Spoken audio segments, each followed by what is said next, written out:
Hello students, this is Ardik sir, and in this video we will be starting our chapter 2 Understanding Secularism from standard 8. So as the word secularism you have already studied in 6th standard that India is a secular country. We know that no state of India has its own religion. No state can promote, favor or oppose any of the religion. So we have seen already a word secular in 6th standard. You are much aware about this word also, as it has been incorporated with our constitution also. In this lesson you will find the first understanding secularism. We have the introductory paragraph. Keep reading your textbook. If you have not gone through, I request you to please continue reading also. Please keep reading the textbook as much as possible. In the beginning itself you will find something about an introductory example, that whether, for an example, you can think that if you are a Hindu or Muslim living in a part of the United States of America, imagine yourself that you are Hindu or Muslim and you are living in a part of United States of America where Christian majority or Christian fundamentalism is very powerful. Suppose that despite being a US citizen, means you are a US citizen, but still nobody is willing to rent their house to you. Though you are a citizen of India, but as you are Hindu or Muslim, you are not given their houses for rent. Now what would you feel by this time? How would you feel? So would it make you feel resentful, means to take revenge?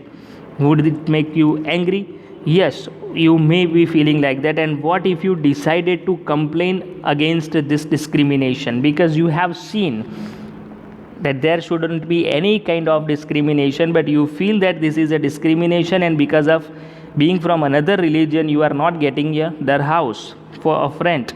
So because of this discrimination, if you complain, and as an answer of your complaint, if you were told to go back to India, wouldn't this make you feel angry?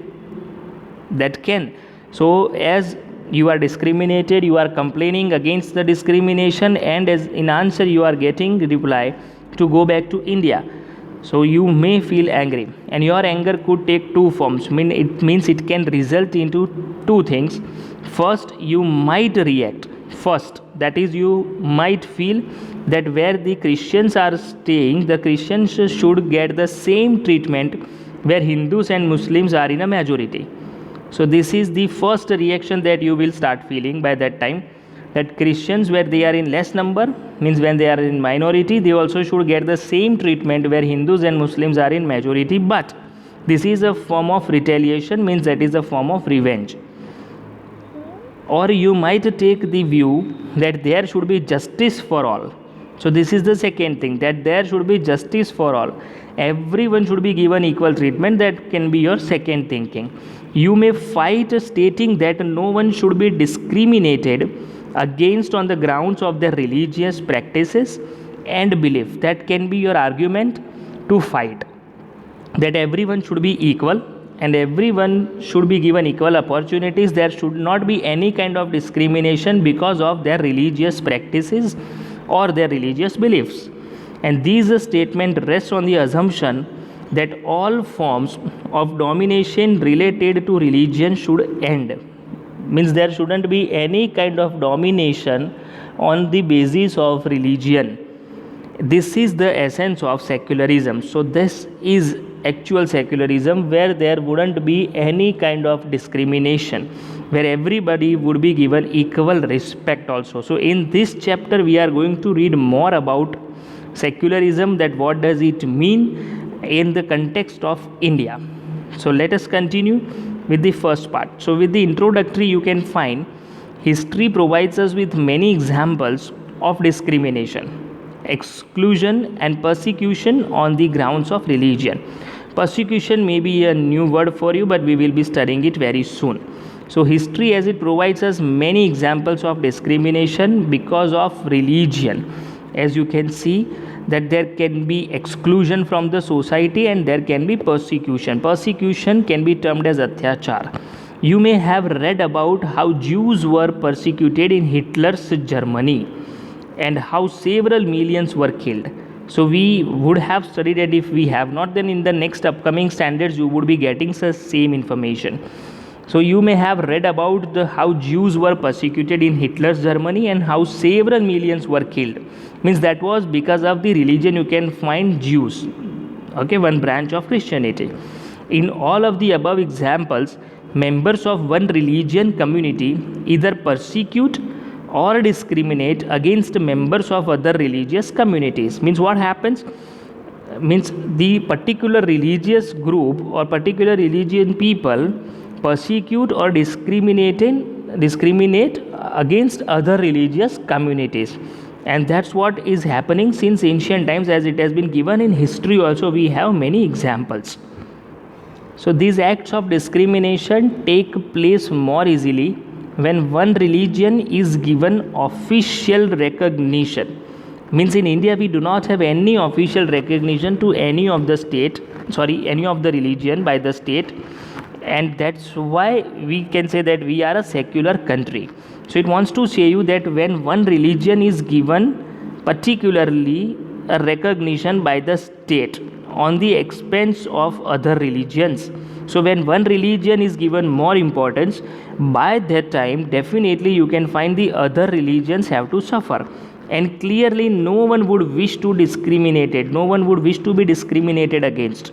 No religion would will to be discriminated on the basis of religion and because of their religion, nor dominated by another religion. So that would nobody wish to. So you can find, I'll just go back to the same point again, that when such discrimination arises, so such discrimination arises or it takes place more easily when one religion is given more importance or given official recognition by the state. Clearly no one would wish to be discriminated. No one would wish to be discriminated on the basis of their religion, nor they would be willing to get them dominated by another religion. And in India, can the state discriminate against the citizens on the grounds of their religion? It's a question asked to you. Can in India you can find that thing that there is a state religion? If yes, answer in yes. If no, answer in no. Here also you can find beautiful pictures to guide you something with that. Here you can find the first picture. So as you can see that there are number of religious groups names are written, but altogether we have the unique same identity. As you can find Indian, you can find all the religions: Hinduism, Jainism, Buddhism, Sikhism, Islam and Christianity, but altogether you can find that we all are Indian. It resembles to one. This picture also promotes you with very good idea that in your heart there should be all this. It wants to say that there has to be a respect for all the religions. Means every religion is equal for you.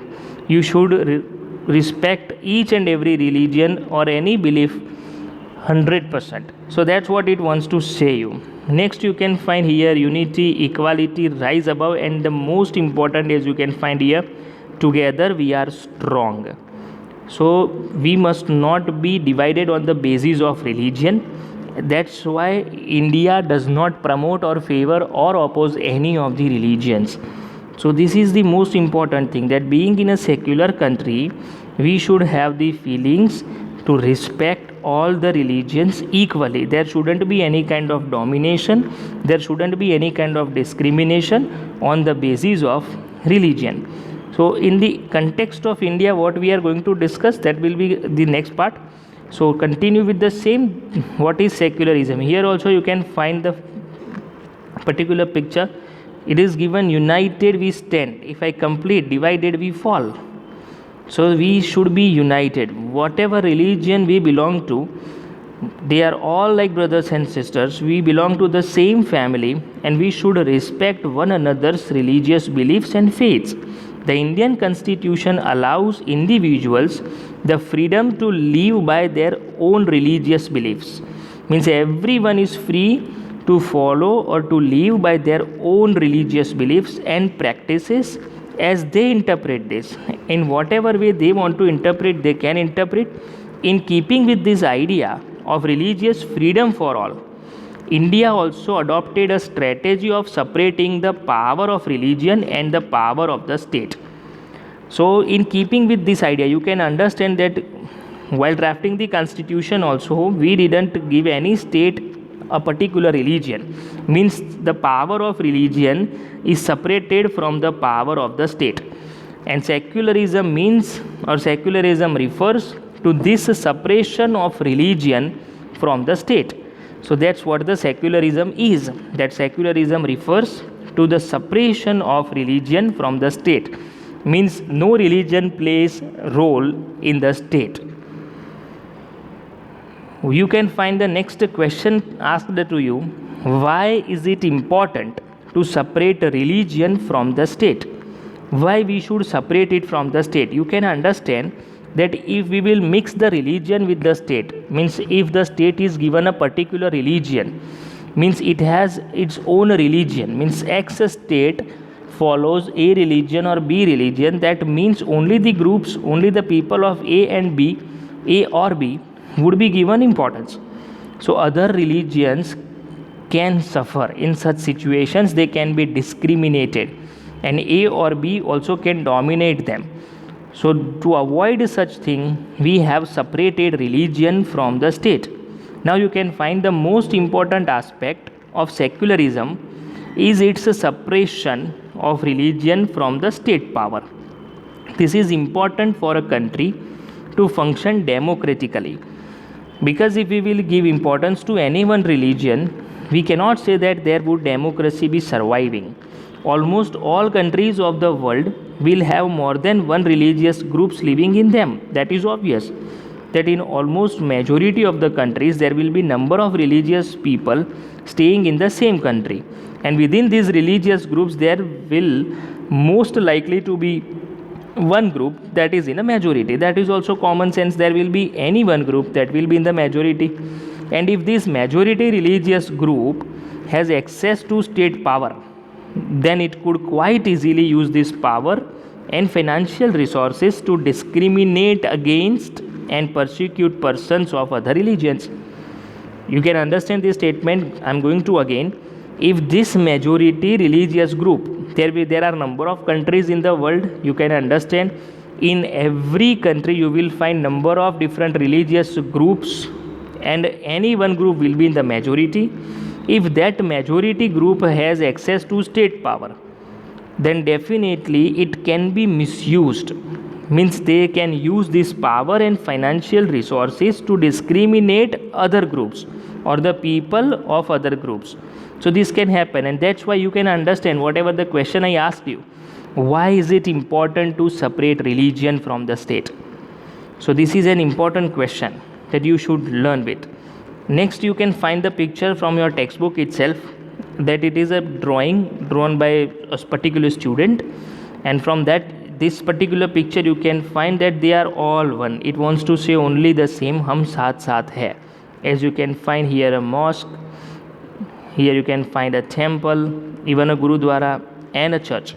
Wants to say only the same way, that is given, hum saath saath hai, we are all together, united we stand and divided we fall. Now what is Indian secularism? The Indian constitution mandates that the Indian state be secular.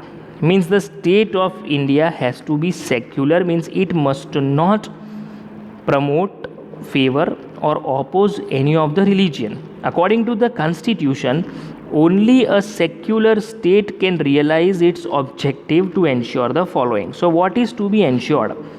What are the objectives that we want? So such aims are given, and what are those things to ensure? So you can find first that one religious community does not dominate another. So this is what we want from all the states of India, because they are all secular. No religious community will dominate another religion, whether they are in majority or minority or whatsoever. That some members do not dominate other members of the same religious community also. Sometimes we find such scenarios that in this also the same community, same religious community people, they also should not dominate other members of the same religion. So this is what to be ensured by the state, as it has been mandated, as it has been mentioned in the Constitution of India. Third, you can find that the state does not enforce any particular religion nor take away religious freedom of individual. So there should not be. You can find again that the state does not enforce any particular religion. State cannot enforce that people have to follow only this particular religion, or even they cannot take away their freedom to follow the religion, to practice the religion of their own choice. This is the example from your textbook itself, examples of Indian secularism. First, as you are given, so here there is a town Sirampur, you can find in the beginning itself, students want to celebrate a religious festival in government high school. So you can find here that Sirampur is a town wherein the students want to celebrate a religious festival in a government high school. So here you can find a girl, she is saying these words, sir, there is a big religious festival next month. We have never celebrated in school. Can we do it this year? So she is asking for the permission for celebrating a big religious festival, as you can find in the beginning. So now what is the reply of the teacher? So the reply of the teacher is, I am afraid that it isn't possible. Rekha, he tells to Rekha, the name of the student, I am afraid that isn't possible. This is a government school, as you can find in the beginning itself. We cannot give importance to any one religion, as you can find here. We cannot give importance to any one religion. Private schools may do that.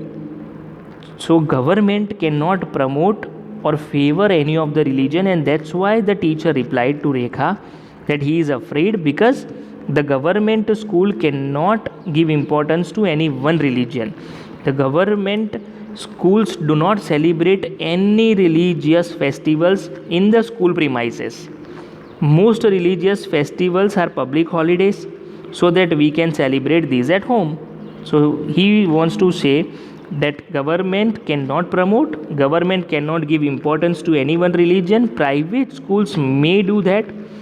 So government schools don't celebrate any religious festivals in school premises. And you know that most of the religious festivals are public holidays. So obviously the people will be celebrating the same at their homes. So this is what her friend says, I never thought of this, because he was not aware about it. So he said, I never thought of it this way. I guess we can always celebrate it outside school. He wants to say that he never thought that this type of celebrations can be done in school. According to him, it has to be only outside the school. Anyway, we are planning to celebrate it in our locality.